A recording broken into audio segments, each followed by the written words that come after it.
नमस्कार, मैं doctor Kapil single हूं, सीनियर कंसल्टेंट न्यूरोलॉजी विभाग में मेट्रो हॉस्पिटल नोएडा के अंदर।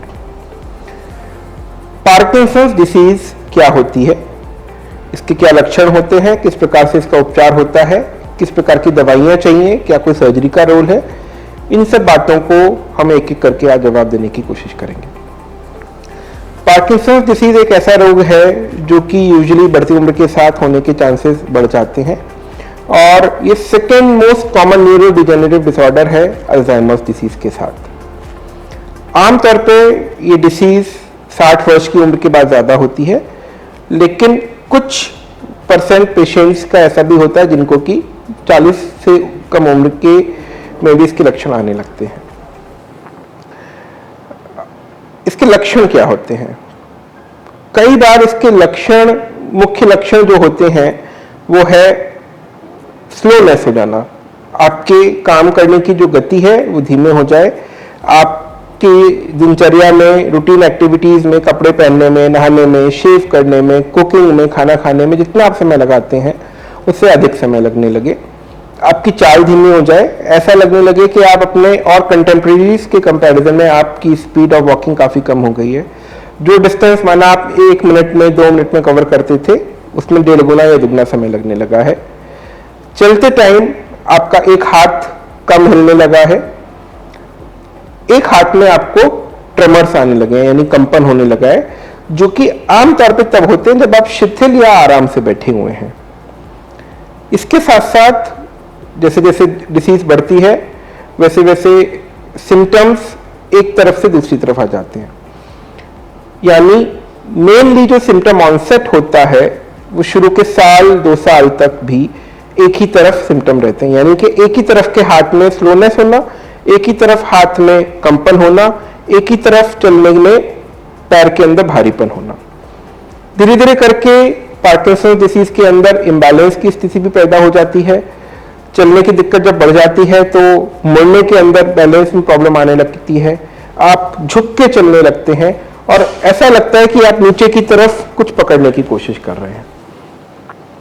एडवांस स्टेज के अंदर बहुत सारे पेशेंट्स के अंदर मेमोरी की प्रॉब्लम भी हो जाती है। कुछ पेशेंट्स ऐसे होते हैं जिनको कि कॉन्स्टिपेशन की दिक्कत बहुत समय से बनी होती है और कुछ पेशेंट्स ऐसे भी होते हैं जिनको कि सूंघने की क्षमता कम हो जाती है। यूजुअली ये डिसीज हेरिडिटरी या जेनेटिक नहीं होती, यानी कि ऐसा नहीं है कि अगर आपको है तो आपके किसी फैमिली मेंबर को भी ये डिसीज होगी।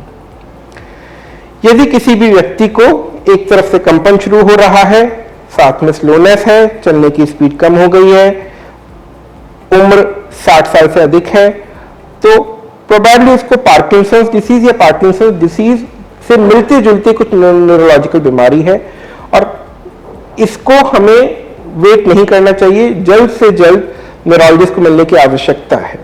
वो आवश्यकता क्यों है? क्योंकि अगर हम अर्ली स्टेजेस में कोई ट्रीटमेंट शुरू कर देते हैं तो हम कुछ हद तक बीमारी को रुकने से, बढ़ने से रोक सकते हैं और अगर हम सिम्टम्स कंट्रोल कर लेते हैं तो हम काफी हद तक व्यक्ति के नॉर्मल लाइफ स्टाइल को, रूटीन को रीस्टैब्लिश कर सकते हैं।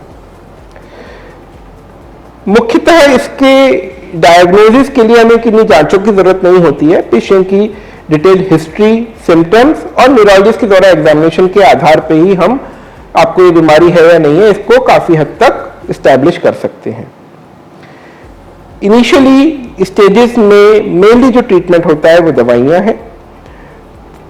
पार्किंसन डिसीज के अंदर अगर हम देखें तो बेसिकली ब्रेन के अंदर डोपामिन नाम का एक केमिकल होता है जिसकी कमी हो जाती है और उस डोपामिन की कमी की वजह से हमारे बैलेंस में दिक्कत, ट्रेमर्स, इस सब प्रकार के सब लक्षण आने लगते हैं।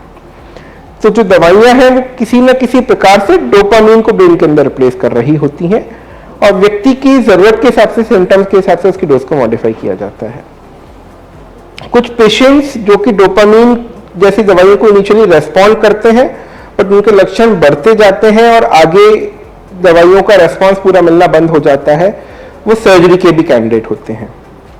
सर्जरी में जो हम चीज लगाते हैं उसको हम ब्रेन का पेसमेकर कह सकते हैं, जिसे हम डीप ब्रेन स्टिमुलेशन या डीबीएस कहते हैं।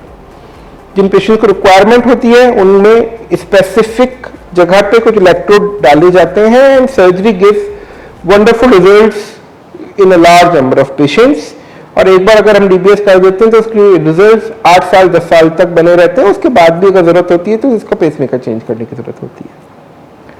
सो पार्किंसंस डिसीज का अगर हम सही समय पे या अर्ली स्टेजेस में टाइमली डायग्नोसिस कर लेते हैं तो काफी हद तक जैसा हमारा लाइफ स्टाइल पहले था, जैसे हमारी एक्टिविटीज पहले थी, उनको हम रिज्यूम कर पाते हैं, लेकिन हमें सही तरीके से सही ट्रीटमेंट की जरूरत होती है।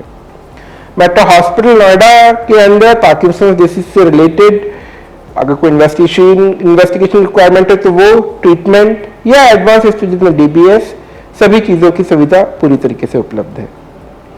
इस कोविड महामारी पैंडेमिक के टाइम में बहुत सारे हमारे ऐसे पार्किंसंस के पेशेंट्स होंगे जो ऑलरेडी मेडिकेशंस पे हैं किंतु इसकी वजह से हॉस्पिटल नहीं जा पा रहे हैं। तो उनसे मेरा अनुरोध है कि आप अपने नियमित एक्सरसाइजेस, योगा जो भी है उसको कंटिन्यू करें। बाहर अगर घर के नहीं निकल पा रहे हैं तो घर में ही जितना हो सकता है उतने एक्सरसाइजेस, एरोबिक्स करने की कोशिश करें। दवाइयां जिस भी प्रकार से चल रही थी आप उनको कंटिन्यू करें और अगर बहुत ही ज्यादा जरूरी हो तो ही हॉस्पिटल विजिट करने की कोशिश करें। अगर संभव है और आपको लग रहा है कि नहीं आपको अपने डॉक्टर से, न्यूरोलॉजिस्ट से कंसल्ट करना जरूरी है तो टेली कंसल्टेशन के द्वारा भी हम कंसल्ट कर सकते हैं और जहां तक है संभवतः टेली कंसल्टेशन से वीडियो एग्जामिनेशन के द्वारा भी हम ट्रीटमेंट को मॉडिफाई कर सकते हैं। हम आपके कुशलता की और हेल्थ की कामना करते हैं। धन्यवाद।